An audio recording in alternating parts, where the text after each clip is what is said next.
Assalamualaikum warahmatullahi wabarakatuh. Bertemu lagi dengan aku Min Umri dan tentu masih di channel Mr. Miri.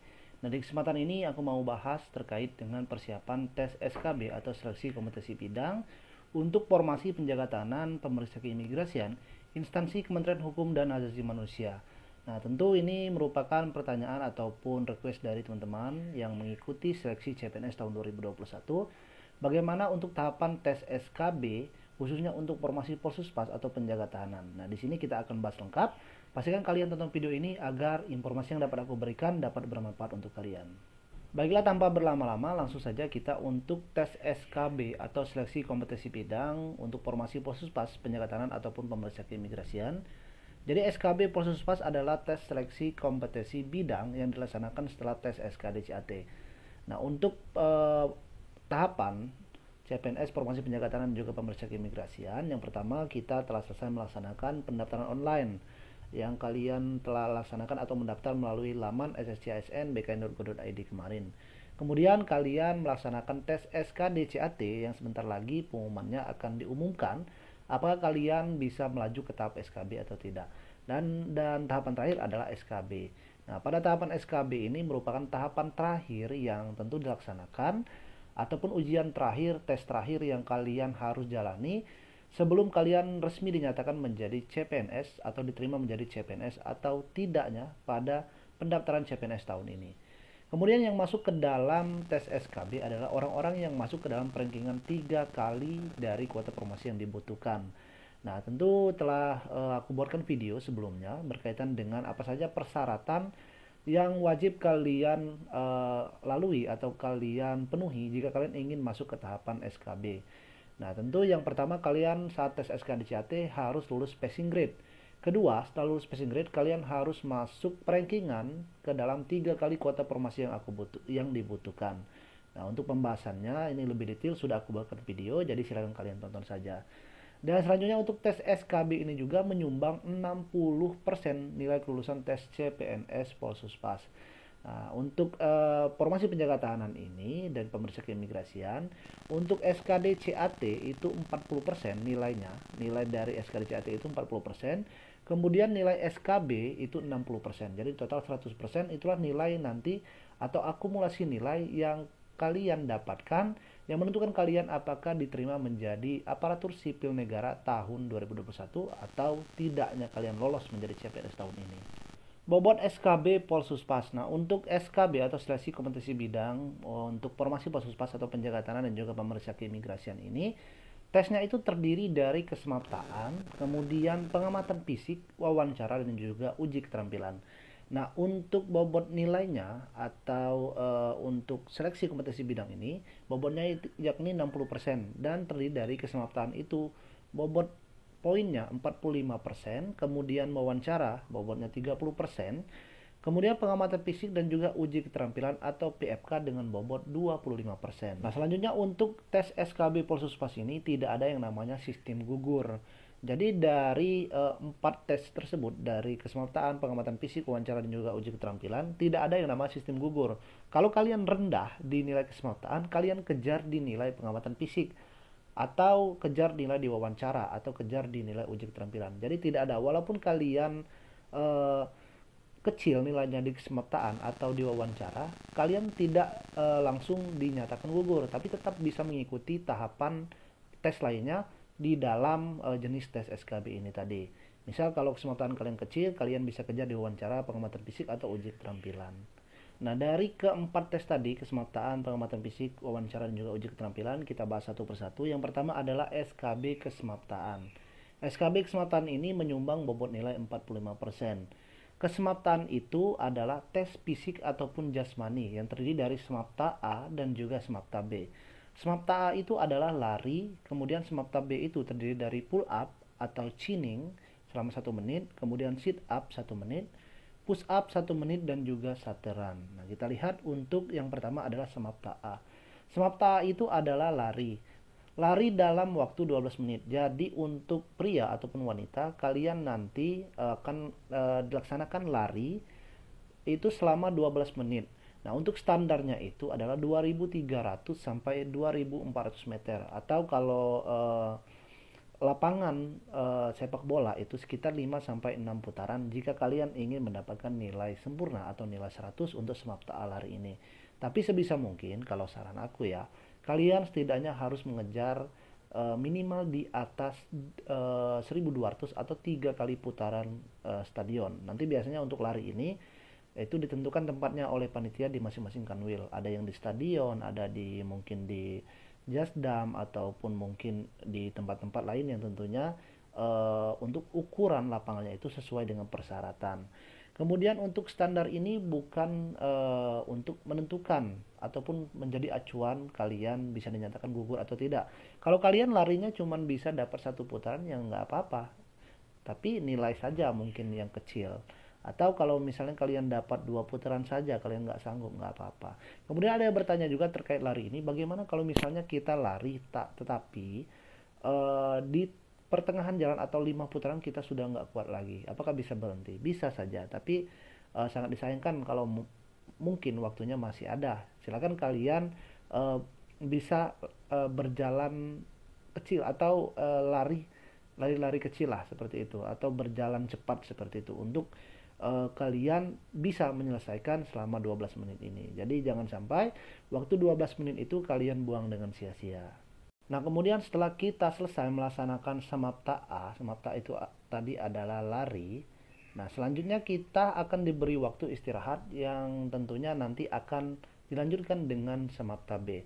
Nah, samapta B ini terdiri dari pull up, sit up, push up, dan juga saturan. Nah, yang pertama adalah pull up. Pull up ini untuk pria, untuk wanita itu namanya chinning. Dan ini dilaksanakan dalam waktu 1 menit. Nah, jika kalian ingin mendapatkan nilai sempurna atau 100, untuk pria pull up-nya itu 17 kali. Dan untuk wanita chinning atau chinning itu sebanyak 72 kali dalam waktu 100 atau dalam waktu 1 menit jika kalian ingin mendapatkan nilai 100. Kemudian selanjutnya setelah kita melaksanakan pull up atau chinning, nanti diberi jeda waktu sekitar 1-2 menit, dilanjutkan dengan push up. Sit up terlebih dahulu ya sebenarnya.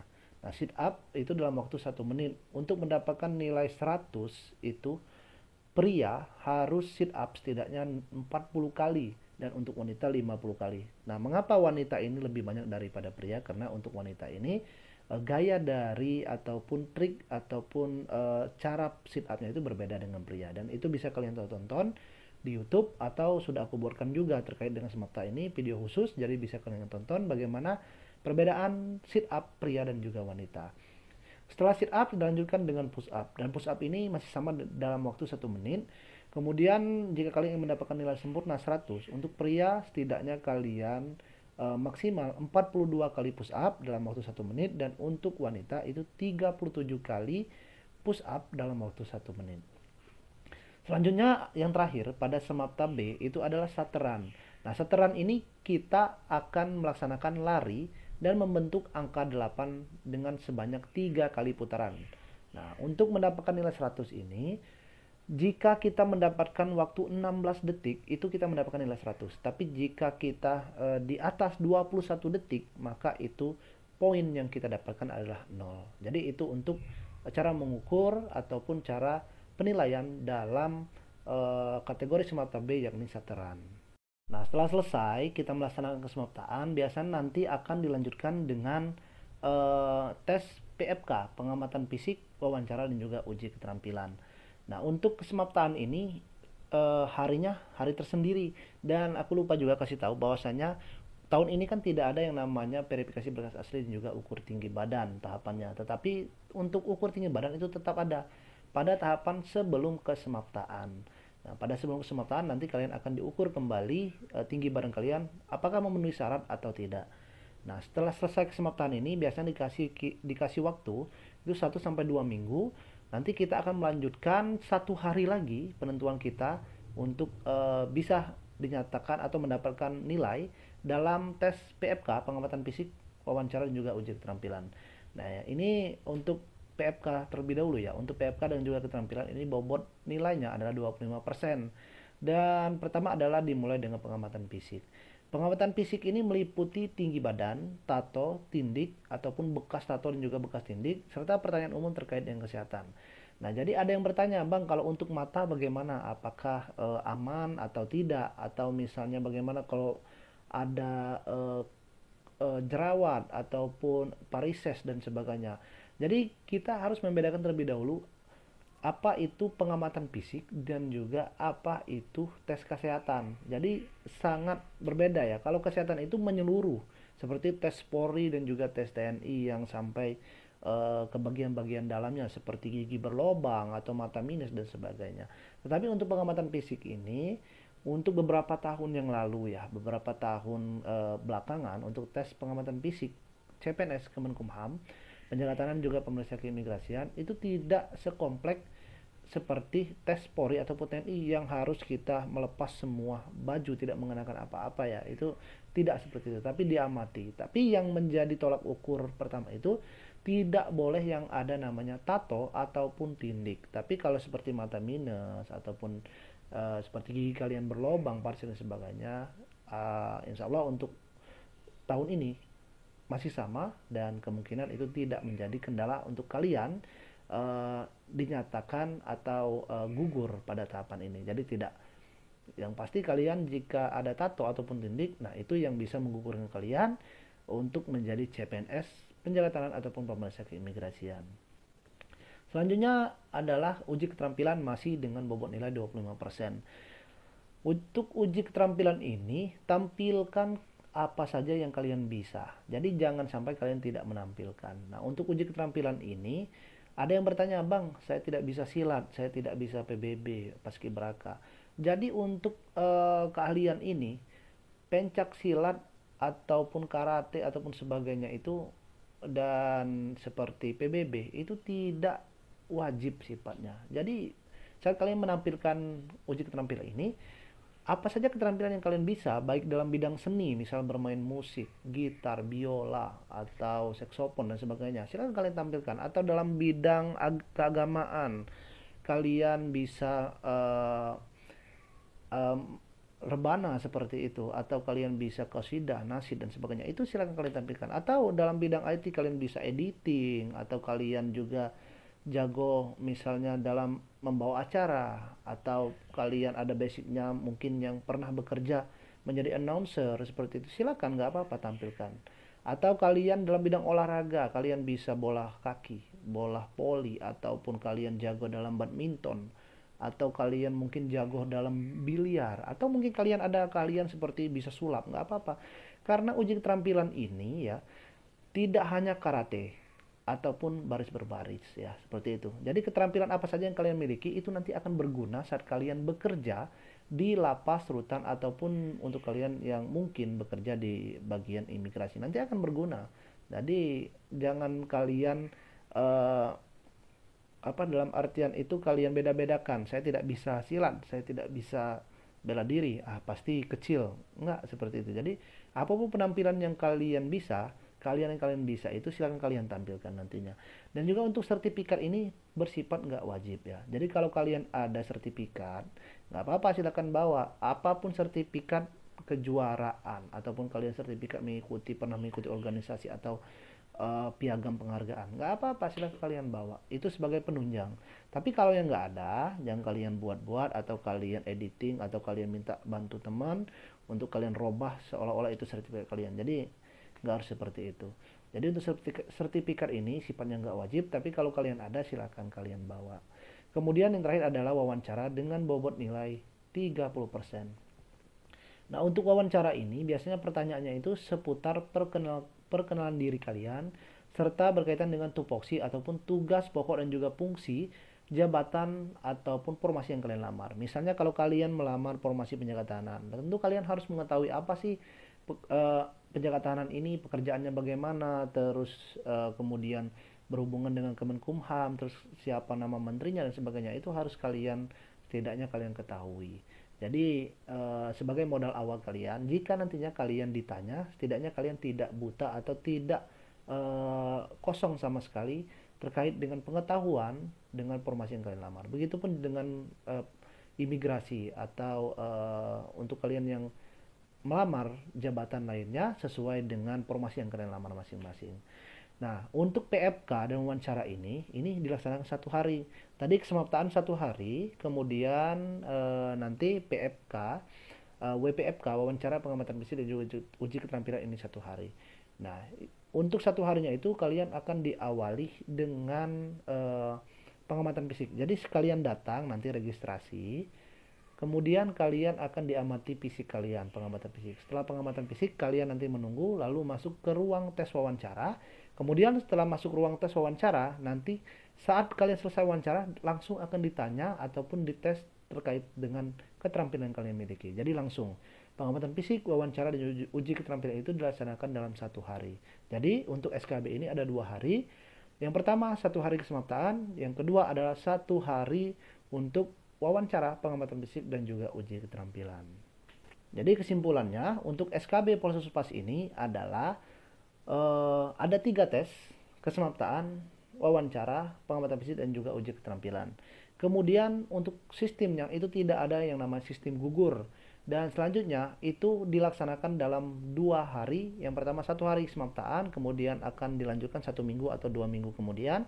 Dilanjutkan 1 hari lagi adalah pengamatan fisik, wawancara, dan juga uji keterampilan. Nah, mungkin itu saja yang dapat aku sampaikan terkait dengan SKB ataupun seleksi kompetensi bidang yang akan kalian laksanakan jika kalian lolos tahapan tes SKDCAT. Dan untuk tes SKB tes SKB Polsus Pas ini itu tidak bisa kalian instan persiapkan, apalagi kesemaptaan. Karena kesemaptaan ini berhubungan dengan fisik, karena fisik itu tidak bisa kalian latih dalam 1-2 hari. Tetapi mulailah dari sekarang. Kalau kalian yakin kalian lolos, silakan kalian belajar untuk mungkin lari, pengaturan napas, ataupun kalian mulai berlatih pull up, sit up, dan sebagainya. Karena untuk fisik ini tidak bisa kalian instan.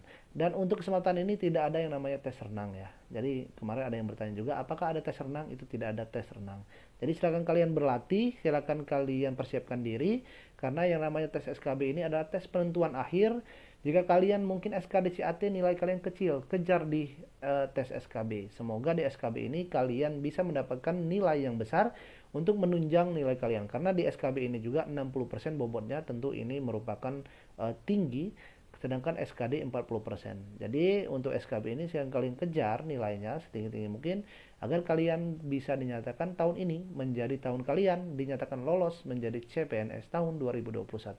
Jika kalian belum lolos pun, setidaknya kalian sudah mendapatkan pengalaman dan itu bisa kalian gunakan untuk ikut tes CPNS, Polsus Pas, ataupun penjaga tahanan, ataupun formasi-formasi lainnya di tahun-tahun berikutnya. Dan terima kasih sekali lagi untuk kalian yang sudah menonton video ini. Semoga video ini bisa bermanfaat untuk kalian dan silakan kalian ambil pelajaran yang dari apa yang aku jelaskan tadi. Jika masih ada pertanyaan atau kalian masih bingung, silakan kalian tanya di kolom komentar dan nanti akan aku buatkan video khusus ataupun nanti akan aku jawab di video-video selanjutnya. Oh ya, untuk kalian yang ingin mengetahui video lebih detail ataupun terkait dengan tahapan tes KB ini, sebenarnya sudah aku buatkan video terkait dengan video kesemaptaan, video pengamatan fisik, kemudian video uji keterampilan, kemudian video wawancara ini, sampai ada 3 part terkait dengan wawancara ini. Jadi silakan kalian scroll, silakan kalian tonton, dan nanti akan aku letakkan di link deskripsi ataupun di komentar yang aku sematkan di video ini. Jadi semoga itu bisa membantu kalian. Sekali lagi terima kasih untuk kalian sudah menonton. Jangan lupa subscribe channel ini dan bantu share video ini agar video ini bisa bermanfaat untuk orang-orang banyak, terkhususnya untuk kalian pejuang CPNS tahun 2021 atau pejuang CPNS di tahun-tahun berikutnya. Sekali lagi aku ucapkan terima kasih dan aku akhiri. Wassalamualaikum warahmatullahi wabarakatuh.